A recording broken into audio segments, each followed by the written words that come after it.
Lakad ng umagat habang matagalan. Ang huling araw na lang dito sa amin sa Danao pero 5 days before babalik sa Maynila. Nakapesya kasi September 27 Friday bago alis ng alas 9 sa mga sakay ng barko. Kaso nga lang mag-late kasi for 1 minute pag mamupunta sa Santo Tomas de Villanueva Parish. Kaso nga lang 11 minuto baka nalakad pa rin ang layo naman do. Nagadaanan mismo sa may pagamutan lalawigan ng Cebu or Cebu Provincial Hospital sa Danao City. Itidyo sa amin sa simbahan ng parokya ng Santo Tomas de Villanueva. Ikalawang piyesta namin para sa sumbong sabayanan sa lungsod ng Danao o Tagbayan sa Danao.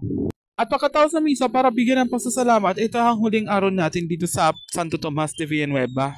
Kaso nga lang, 5 days na lang bago babalik ng Maynila para sa huling araw nito. Nakadaan ng miso sa kanyang bisita na ni si Ate Aida sa kanyang unang pagkakataon ng bisita. Ito na miso sa kanyang relika sa kanyang estatwa ng Santo Tomas de Villanueva para nadasal natin para bigyan pasalamat para oportunidad. Ito natin nakasindi na ako ng kandila para bigyan ng blessings. Ito nga lang 2 piso kada isa.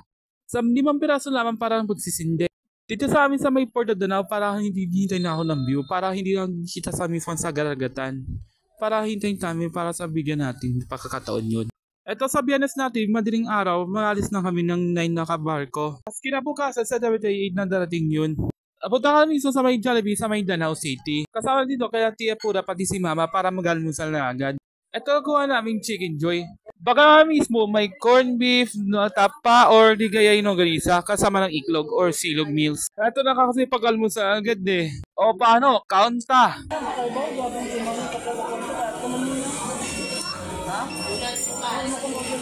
Pagkatapos pumunta ako kay Mama para magbabalot ng mga chicken joy para panghayang kay Dio Danilo pati sa akin. Para matahalian agad na sa diretso. At ito kami sa may Metro Mall dito sa Danao City, Cebu. At ito na nabili natin sa mga pangangailangan dito. Pero punta kami sa Metro Mall. Para kami mismo na kay Pabert mo yun. Yorn, ganun. Oops, biro lang. Nabili natin ang kita ng paggagala natin for the first time dito sa Metro Mall. Ito na nabili natin sa t-shirt ng Cebu at saka Pilipinas. Ito na namin. Kaso nga na 400 namin mahal. Ito na namin natin sa mga miso, sa mga items dito sa amin sa turismo. Nabili na namin sa mga nabili ng pasalubong para kay Tita Emmy. Ito yung kapatid namin bago pa uwi na sa Maynila sa 27 at 28. At case lamang, babili natin yun, bumalapit namin, hindi pa kaya kasi wala ng pera. Halimbawa dito sa mga pasulubong natin, mga dry mango, piyaya, otap, at iba pa mga bilihin. Malapit natin dito kaso nga lang wala ng pera.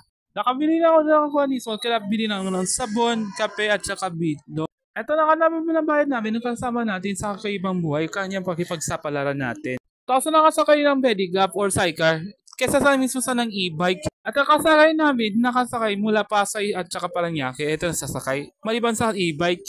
At dito kami sa kanilang bahay. At pauwi na kami para tanghalian na. Thanks for watching. Please like and subscribe.